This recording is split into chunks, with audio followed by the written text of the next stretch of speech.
Good afternoon, everyone. My name is Corey Walker. I'm Dean of the Wake Forest University School of Divinity and the Wake Forest Professor of the Humanities, and I want to welcome you to this afternoon's program. Yet, at a time of deep division, when political challenges seem intractable and politics is plagued by both presumption and despair, Augustine reminds us that a commonwealth cannot be reduced merely to its institutions. We, the people, form the institutions that form us. In this passing age, as we stand on the edge of the now and the not yet, many of Augustine's questions are ours. What objects of hope will unite our commonwealth? Will we, like Rome, lust for glory and domination, or will we embody the love that does justice and secures unity amid plurality? Will we sustain civic peace in the midst of deep difference, or will we allow disagreements, real as they are, to sever our bonds of affection? Will we, in the face of political challenges, well with presumption, surrender to despair or sustain virtuous hope? As Augustine reminds us, how we answer depends not only on what we say, but how we live. These bold and challenging words conclude Michael Lamb's masterful text, A Commonwealth of Hope, Augustine's Political Thought. We are delighted to have him join us for this afternoon's Faith Forum. Religion stands at the center of American public life in our contemporary moment.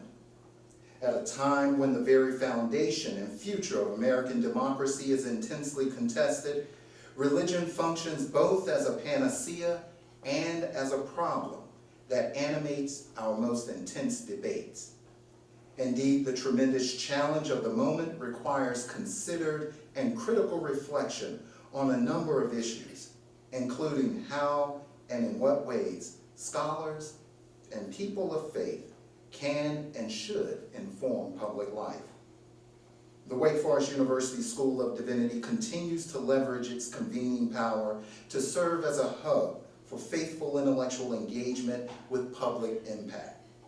Wake Divinity not only provides an exemplary graduate education in preparing our students for lives and careers in ministry and throughout other areas of our society, we also engage the broader community through a series of invited lectures, scholarly publications, and engaging questions of public interest. Wake Divinity's Faith Forum is a convening space to critically engage invited scholars and faith leaders on cutting-edge intellectual trends and pressing issues of public concern. Today's conversation will feature two of our Wake Forest colleagues who think deeply about and develop novel programs for both undergraduates and graduate students around issues of politics, faith, formation, and leadership in a challenging and complex time. Michael Lamb is the F.M. Kirby Foundation Chair of Leadership and Character and Executive Director of the Program in Leadership and Character at Wake Forest University. He is also an Associate Fellow of the Oxford Character Project. Michael's research focuses on the ethics of citizenship and the role of virtues in public life. In addition to his well-received A Commonwealth of Hope, Augustine's Political Thought, he is co-editor of Cultivating Virtue in the University and Everyday Ethics, Moral Theology and the Practices of Ordinary Life. Michael's broader interests include virtue ethics, leadership and character development, religion and politics, ethics and public policy, and politics and literature. Michael has advised universities on character education and civic engagement and served as Chief of Staff for campaigns for State Senate, Governor, and the United States Congress in his home state of Tennessee. At the University of Oxford, he helped to launch the Oxford Character Project, which helps graduate students in various fields, including government, law, medicine, and business, think about the role of ethics in their professions. He is currently working with the Wake Forest community to develop programs in leadership and character, and with other communities as principal investigator on a $30 million grant from the Lilly Endowment to build the capacity of other colleges and universities to educate on character. Joining Michael Lamb is my colleague at Wake Forest University School of Divinity, John Senior. John is Assistant Dean of Vocational Formation and Doctoral Education at Wake Forest University School of Divinity, where he directs our signature Art of Ministry program and Doctor of Ministry program. His research and teaching focus on pastoral formation for ministry, field-based learning, ministry leadership in both ecclesial and public settings, and the role of theological education in preparing leaders for a wide variety of institutional contexts. He is the author of the well-received A Theology of Political Vocation, Christian Life and Public Office, published by Baylor University Press in 2015, and he is currently working on a book project on emerging patterns and practices of leadership in ministry. John is also an ordained teaching elder in the Presbyterian Church. Well, welcome, everyone. And Michael, let me first say congratulations on an incredible achievement. I spent the last week or more, I think, reading your book. It's incredibly well researched, brilliantly argued. It brings to light resources in Augustinian studies that are often neglected, it sounds like. I'm not a huge expert in Augustinian studies, but and I just really enjoyed the way that you developed the argument. And I think it has real importance for the way we think about politics today. So thanks for your work. Well, thank you, John, very much for being here, for reading it, for asking questions. Thanks to Dean Walker for hosting this event. I'm delighted to see all of you here today. It's my first book talk in Winston-Salem, so I'm just delighted to see some friends in the audience think about what Augustine might teach us about the virtue of hope and its relevance to politics. So thank you all. Well, firstly, for those who are uninitiated in Augustinian political thought and Commonwealth hope, can you just give us a sense of what the argument of the book is about and why you wrote the book? You know, Augustine seems one of the great pessimists of Western thought. Many people invoke his thought to really chasten our hopes for politics and to often direct our hopes either toward the church or toward the heavenly city, which he articulates in his work. And so I was very interested in thinking about a different kind of Augustine. I've long been interested in hope as a political virtue. When I was in college, I had a professor of philosophy who had a book about hope as a habit, kind of individual habit. And so I want to think about what it might mean to be a political habit, a political virtue might orient us toward certain common goods. And of course, this time when I was in college, there's a large rhetoric about hope in American politics. We saw people from Bill Clinton and John Edwards to Barack Obama later thinking about hope as a political category, but not a lot of theorizing about what hope might mean, or how hope might be a virtue that might help citizens, not just leaders, secure our democracy. So as I went back to the political theory on hope, there have been a really large group of scholars thinking about civic virtues as part of how to think about politics, but they did not include hope on their lists. It was missing. In part because they often sourced their accounts of civic virtues by looking back to the Greek and Romans, who didn't often include hope as a virtue. And so what I realized was that there's a long tradition of hope as a virtue in Christian theology that had been ignored by many political theorists. And so my goal was really to kind of recover this account in order to help us think about what hope might be as a virtue, and then to apply that to not just theology, but to democracy. And so I looked to the tradition for that reason. But in that tradition, often Augustine is seen as not a teacher of hope, but as a pessimist that might sort of challenge hopes. And so that I did more work on Augustine sort of as maybe a kind of an interlocutor in this project. I realized that many Augustinians were invoking his thought to advance their own pessimism. But if you read Augustine's thought, treatises and letters and sermons that often aren't read by many scholars, you see a much different picture. A much more hopeful picture, but also one that's very nuanced in how he thinks about what hope is.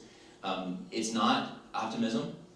It's not positive thinking. He's very alert to evil and domination and injustice. So he's not sort of hopeful about sort of it all being utopianism. But he also doesn't despair about possibilities in politics. And so my hope in this book was really to recover that idea of what Augustine thought about politics, to give a new account of his virtue of hope. Despite volumes written about Augustine across the ages, I could not find one book about Augustine on hope. And so this was really a chance for us to think about what that account of hope might mean for Augustine's thought, but also for our contemporary politics. I really wanted to challenge those in our contemporary moment who are invoking Augustine to sort of encourage despair of various kinds and think about what we might learn from him that might help us have a realistic but also hopeful view toward our contemporary Commonwealth. Yeah. A lot, Michael, in your argument turns on a really nuanced reading you develop of Augustinian eschatology around the city of God concept. You argue that while we cannot realize the ultimate goods of the eschaton perfectly or completely in this existence, we still have purchase on them, and they inform the way that we create the Commonwealth together. I wonder if you can kind of talk about that layer of your argument and help folks understand, how that operates in your thinking. There's a very famous concept in Augustine's thought of the two cities, the heavenly city and the earthly city. And this is one of the most influential and the most often misinterpreted accounts in his thought. And so most people think that the earthly city and heavenly city refer to just to heaven above, the afterlife, or to the earthly city here. Or they think that the heavenly city is really the church, and the earthly city is the state. So it's often very binary accounts of these two different institutions. But Augustine actually has a much more nuanced picture that the earthly city and the heavenly city are defined by their loves, which means that he thinks everyone, based on what they love, can be a member of the heavenly city or the earthly city. And so it's our own affections, our own character in a certain way that defines how we have citizenship in those two cities.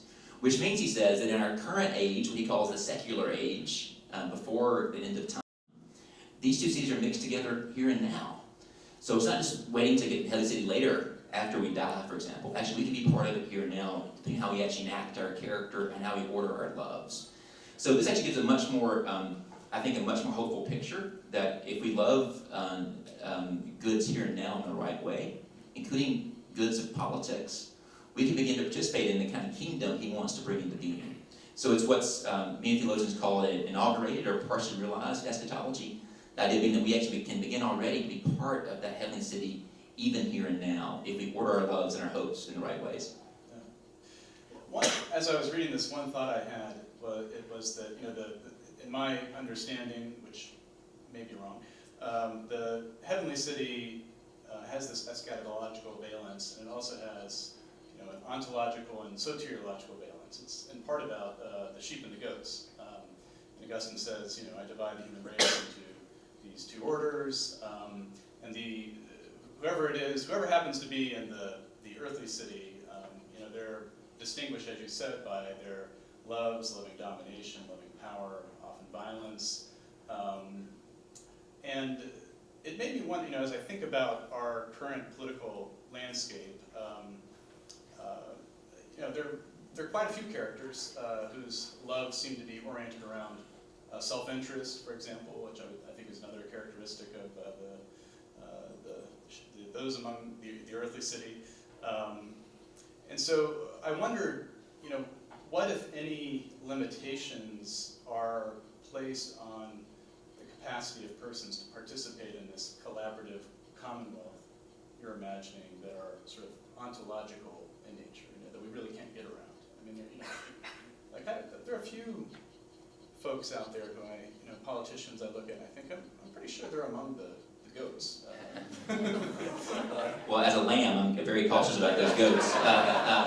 But I think the real question for Augustine is how do we think about how much our character can change? And he's a Christian theologian who believes in grace as a fundamental reality. And so I think for Augustine, I think he would not put anybody past the possibility of grace. And so one thing I do argue in the book is that there's a tendency in Augustine studies to sort of categorize these two people as purely as pagans and therefore sort of among those who aren't saved, and then Christians who might be saved. But he actually argues at various points that actually even the church as a body includes members who might not be in the heavenly city ultimately because their loves aren't ordered properly. And even those who are not in the church, the institutional church, might actually join that heavenly city. So he's very alert to the fact that we must be humble about who we deem to be enemies, even ontologically, because no one actually can be no one necessarily is immune from the possibility of God's grace. So I think in that sense, it's more of a posture of humility toward those who are different from us. And I think what I love about Augustine's thought is he really is chasing our own presumptions that we know what God's judgment is, or what our judgment is. And he said you can't predict the time, and you can't know that you might be among those who are saved. And so he wants to avoid presumption and the pride that might drive it, and encourage kind of humility that might cause us to look to our neighbor as a possible collaborator and fellow citizen in the heavenly city. Another layer of the argument that I really appreciated is the way that you help the reader understand how Augustine understands the way human reason operates. And you developed this idea of the default and challenge structure of reasoning. I wonder if you could explain a little bit about that and tell us how it's relevant in the argument that you're developing. Yeah, this is a part of Augustine's thought that I really found interesting and also a bit challenging. Augustine's often seen as a great theologian of faith, but we often interpret faith, especially in the South, as about belief, especially in the Protestant South, at a formerly Baptist institution like Wake Forest, where faith is about belief. And so we can think about faith as being about belief and what role does reason play in belief, but in Rome, faith actually was a much different concept. It might include belief, but the original word fides actually was more like trust. And to trust, you also trust in someone else. So trust is relational. It's not this internal, propositional kind of concept in your mind. You trust in others, in God or your neighbor, to achieve certain goods or to realize certain possibilities. And so it's a very relational concept. So what I argue in the book is that understanding that relational concept means that we're always trusting in others in ways that are very sort of communal and involve not just our intellectual assent to ideas, but actually our affections. And therefore we also are persuading others based on our reasons back and forth about how to live and what to believe. And so there's a way in which Augustine's thought really relies on us having sort of trust in authorities that can teach us, and yet make sure those authorities actually are aligned with what reason tells us. He doesn't think that faith is without reason. In fact, faith requires reason to be sort of legitimate faith. And so I talked about the ways in which he understands the reasons for faith, because importantly, Augustine thinks that faith is a ground of hope. We can't have hope in something or for something if we don't believe that it's possible. So we need to have evidence in some way that the things that we're believing or hoping for actually are possible. And that those we hope in to achieve them can help us achieve them. And so faith is a very important part of his theology. So for me, I think I want to kind of articulate the ways that hope relies on faith. But it's not just faith as this anti-rational belief. There's a faith and kind of trust that we need to have the right kind of hope. Yeah. And so what's happening as citizens build this Commonwealth together is that they're working together through the exchanging of reasons and arguments to identify and cultivate political goods, coming from different perspectives, different understandings of kind of the ultimate ends. So not everyone has to be Christian to participate in the Commonwealth. And so you give a kind of a straightforward definition of this default and challenge structure, that it holds that we can be entitled to beliefs based on authority until we have reasons to doubt, abandon, or adapt them.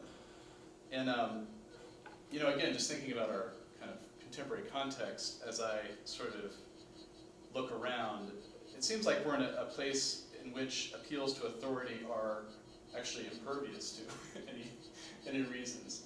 And so, the default more often than not exists to undermine the challenge, it seems like, just in our kind of contemporary context. So how do we proceed to build a Commonwealth given this kind of reality that we find ourselves in? Yeah. I love Augustine's definition of a Commonwealth, which is the agreement of people around common objects of love. So he thinks that we join together around the things that we love, and that can help unite us despite our differences in our common life together. So he does think that we can have a Commonwealth, people with different religious beliefs or values, if we share common objects of love. So the question is, how do we identify those common objects? And how do you also handle the conflict that might come in how we think about and pursue those objects together, given our differences? And so there are various ways we can do that, I think. And he's very thoughtful about ways we can find common objects of love that might help us in our current moment when we are very divided in how we think about politics. So, for example, we often find common objects not just by what we believe or say, but what we actually do. We can look at our actions and see that despite our different religions or beliefs, we actually are oriented towards similar goods. So for example, we might have someone who is a Christian who cares about God's creation and about the dangers of climate change that might be affecting creation in a certain way. And have a secular environmentalist who also wants to preserve ecosystems and challenge pollution and prevent devastation in ways that we might find common ground around that common object of love based on their actions, if not their beliefs or values. And secondly, he thinks that we also can look to things that we not only want to love, but also resist. So things actually we might actually hate or want to refuse. So for example, if we love justice, he thinks we ought to hate injustice. If we love freedom, we ought to really resist domination. And so what we see in Augustine's thought is a way in which we can also identify common objects by what we may want to resist or refuse. And in the history of social movements across the world, we see the ways in which, be it against slavery or foot binding, Anthony Appy has this great argument in Honor Code, that often people come together around what they want to resist, not what they agree about. And it's that initial act of sort of joining around things they want to challenge, inequality, injustice, for example, that starts the movement. And so I think Augustine is kind of using that kind of idea in his own time to begin that kind of movement to resist things that might be an object of our concern. So that's another kind of resource for us in our current moment. Yeah. We have, even within parties, folks who can't agree on common objects, using whatever means they use. It's probably not rational persuasion. But I'm just struck by, this idea that we can lean on prima facie any number of authorities to orient our way of thinking about politics until they're challenged and we have to defend them or adjust them or whatever. But that's just not happening. The authority part is happening, but the deliberation part is not happening. So how do we get to the way that we are leaning on authority in sort of non-constructive, non-deliberative ways to actually getting into meaningful public argument? Well, here's where I think Augustine would lean on character. Augustine's thought, he's in a time in ancient Rome, which is an empire, and it's a very structured empire. It's massive, it is expanding, it is entrenched in many ways, and so he has a hard time imagining how he might change the structure of the empire. It's often impervious to small-scale changes. He works on his own ways to do that in his own communities, to sort of challenge Roman law or to make sure people are actually following the law.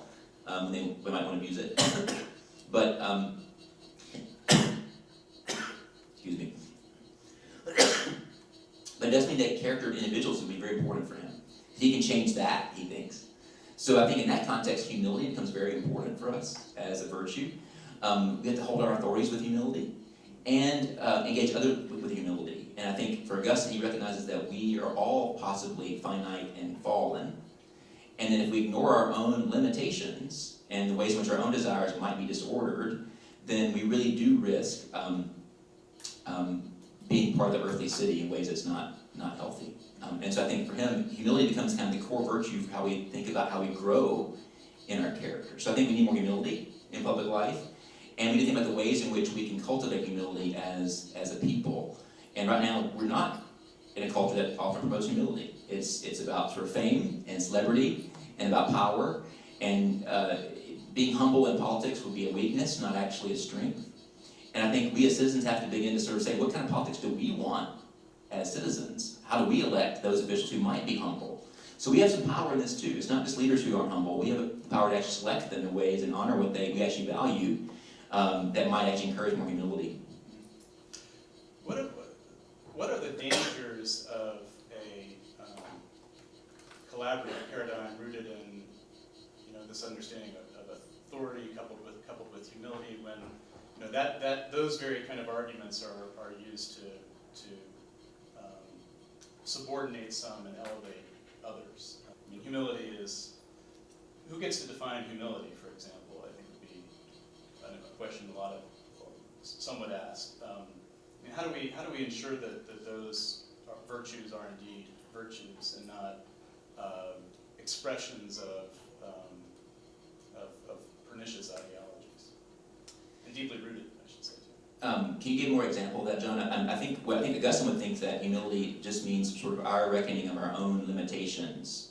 It wouldn't be based on status or other kinds of markers of our status. In fact, he actually is the one who's really trying to encourage people to recognize that all of us are in some ways equal. And so in his sermons, he talks about the ways in which those who are rulers and those who are citizens are under the same community here. And so, can you say more about what you mean by that? Is it Nietzschean argument about humility being a danger? No, but these discourses have a history, right? They don't exist in a vacuum. So, who is told in our context to have humility in their public presentation?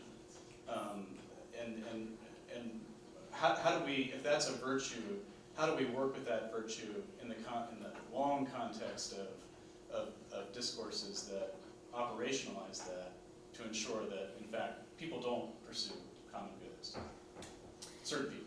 Yeah, I think, well, humility, all virtues, one thing I like about virtues, they're all relative to the context and to the person. It's an ancient idea that virtues aren't the same, that someone might express humility differently given their context. So, for example, I think those people who might have been denied dignity or rights in the past might need to claim them in ways that might express pride, in the sense of pride being kind of a concept we want to claim today as a way of marking dignity.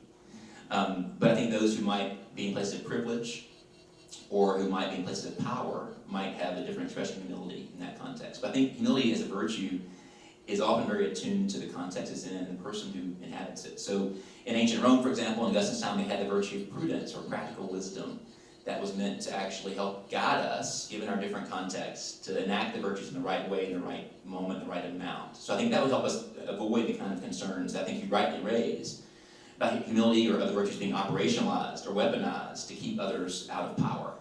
And I think Augustine is very alert to the ways that human beings can be very creative in finding ways to dominate other people. He's very alert to the ways that Romans... including him. And he's very alert to the way that people in the church, and in Rome especially, in their lust for glory, as he calls it, also lust to dominate other people in order to show that they're actually superior, that they're more powerful, they're more intelligent, they're more able. And so I think in Augustine's wake, they think about the ways in which we need to be alert to that lust for glory and that lust for power in our own time. Late in the book, in the penultimate chapter, I think you write that Augustine's virtue of hope requires a careful and realistic appraisal of political difficulties and duties. Otherwise, it would risk the vice of presumption rather than reflect rightly ordered hope. And then you go on to say the avoidance of worse suffering, injustices, and practices of domination, as well as the continuation of institutions, relationships, and practices that prevent such worsening can be legitimate objects of hope. And then finally, hope need not always be directed toward positive change. And you want to make sure that you situate hope between the vices of despair and presumption. Despair being the vice of deficiency, presumption being more like the vice of excess.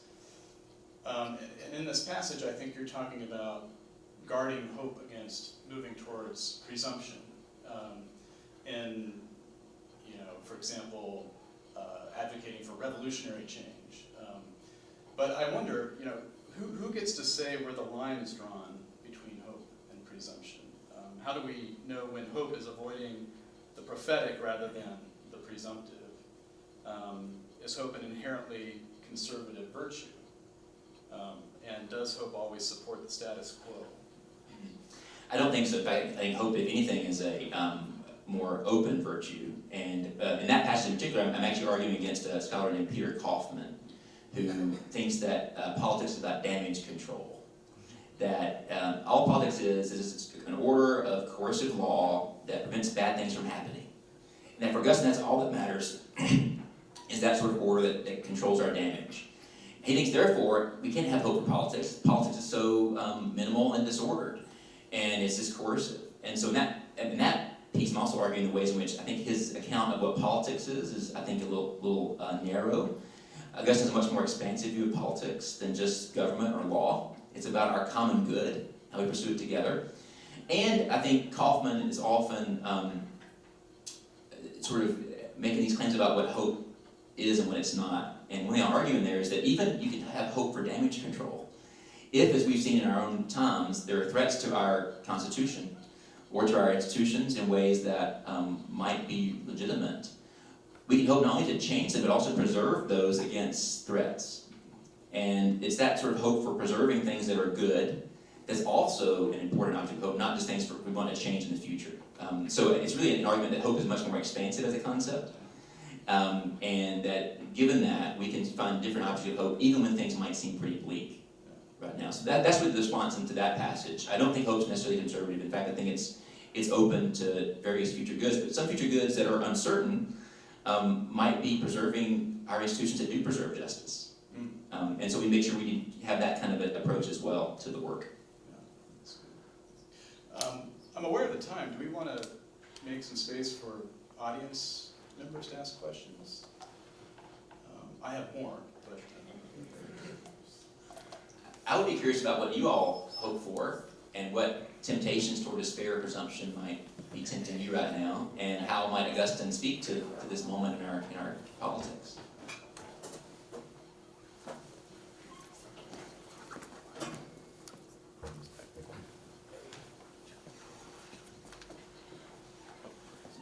I wanted to follow up on your question about institutions, and that it is common now for many scholars and practitioners and students to think of institutions as being agents of somewhat malign intent in the way in which they operate, whether it's through capturing the institutions or simply by the operations of organizational routines. And yet, the argument I'm hearing going the other way is that it is institutions that help mediate hope, if you will, by being the embodiment of what we would try collectively to do together. And I wonder if you could speak to that a little bit.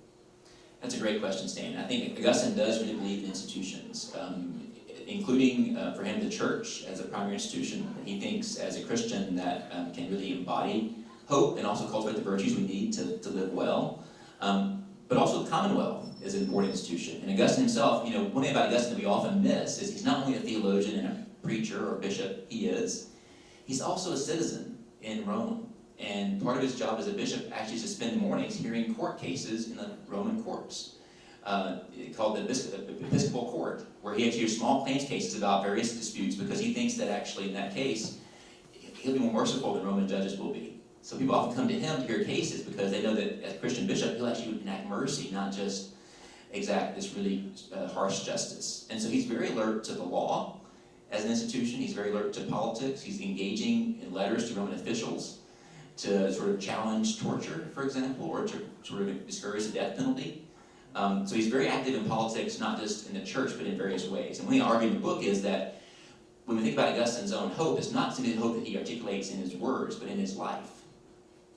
And many people who think he was a pessimist about politics ignore the fact that he's engaged himself in securing objects of hope for his community in very real and practical ways. So I want to really lift up that part of Augustine's role as citizen, alongside his role as bishop and theologian.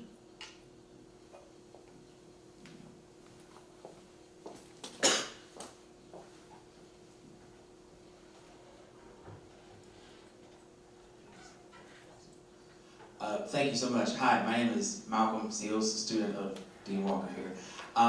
The question I have is related to the ordering of loves and how you think, based on your writing and your research, what Augustine would say about how that lends itself towards human agency and our choices, as opposed to abdicating the choices that we make and saying this is what God said, right? That's a great question.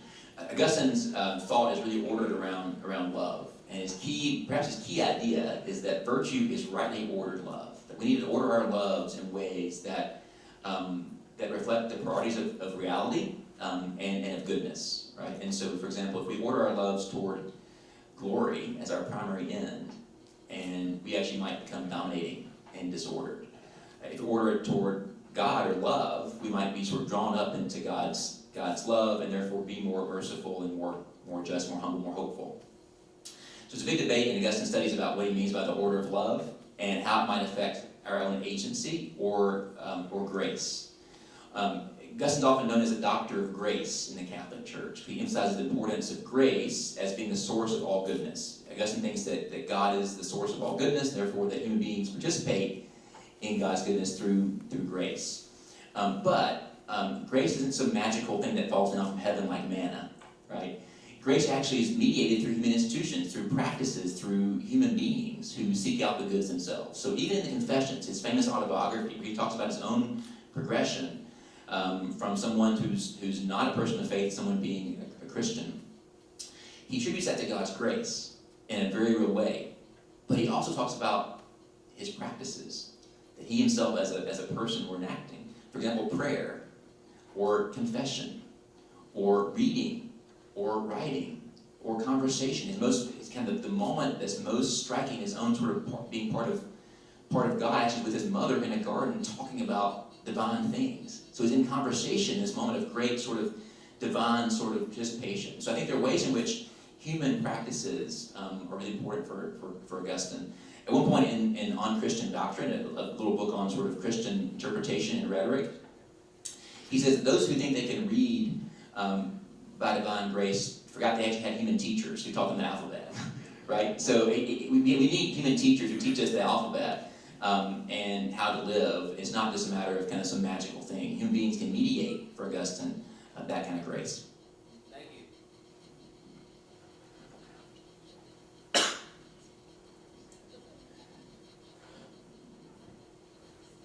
Thanks so much, Dr. Lamb. When you mentioned Augustine being at court every day, it made me think not just of the virtues, but the habits that cultivate those virtues. Are there certain sorts of civic habits you think we've developed as a country that we should lose, and others that you think we might be able to regain or aspire to? That's a great question, and I spend much of my time here at Wake Forest in the program for leadership and character. Think about that quite a question and how it might affect us now as citizens. I think, there are core virtues I think that we claim to care about, but need more work to cultivate in our civic life. Virtues like justice, for example, which is not just a virtue of institutions, but actually of our own self. Give others what they are due. That's really crucial. Humility, as we talked about before, is an often neglected virtue in our culture, but I think would be worth lifting up and celebrating. Because really, in some ways, humility, especially at a university like Wake Forest, is the groundwork for all learning. If we're not humble, we can't learn, because learning requires recognizing we don't know everything. So those who aren't humble aren't motivated to learn or be open to new ideas. I think courage is very important for us. I think at times we've lost some of our courage. But there are also moments of deep moral courage that we see in our culture. So I think there are ways in which we see exemplars of different virtues and vices in our time. I do think right now, channeling Augustine here, I think our achievement culture that's so status-focused, where celebrity and fame and status and prestige are the dominating goods, often in many institutions, he would really critique that culture as reflecting the lust for glory and missing out on something real human goods we might prefer, like relationships or human connection. I also think there's a kind of trend in our culture to really lionize certain Stoic virtues of reasoning that are sort of, around resilience and just sort of Stoic thinking that's really sharp, which I think is really helpful, but also Augustine was really critiquing the Stoics based on the lack of compassion they have. I don't think being based purely on reason is necessarily always virtuous. We need also leading emotions. We need to be able to feel people's pain, not just reason about it. So I think Augustine would really encourage us to practice humanity and compassion as one way we might sort of solve some of the issues that we are really addressing now.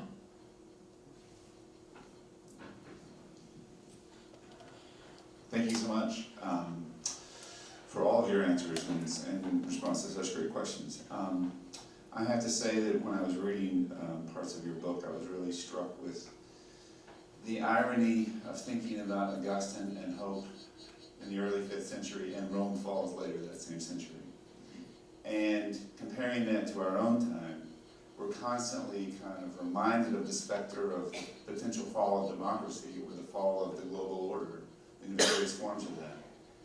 And I was really struck with what a moving model Augustine can provide for us in that. And so I wondered, you've spent so much time thinking about this, I wondered what you could kind of add to that and flesh that out, and how we can have hope in this moment.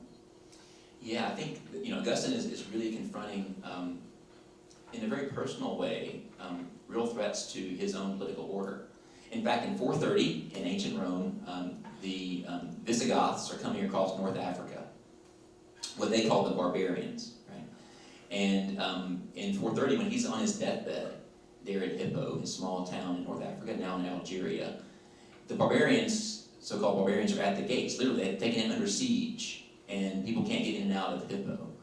And so in his dying days, he writes a letter to his own priest and said, you might be tempted to flee here, to try to escape the city, but your people need you. That even in the face of a siege, that you have responsibility to serve your people here. And that's your obligation and your vocation in this moment. So I think there's kind of hope in that it's not just about hope about sort of progress or political success, but about how do you embody the kinds of goods that you want to secure in the world, including compassion and service, even when the world might threaten them. So the Augustine's own example here is one where hope is not just about external achievements we might have, be that political or personal, but about inhabiting the kind of values and virtues we need to actually live well and have our loves properly ordered, right? So we are loving the right things in the right ways. If we can love things in the right ways, then that's what matters most for him, even if it might mean that our political systems might fall away.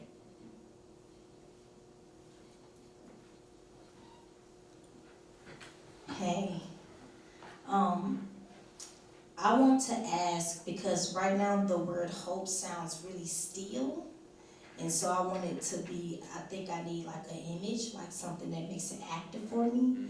So what does hope look like? Or how do we do hope in America?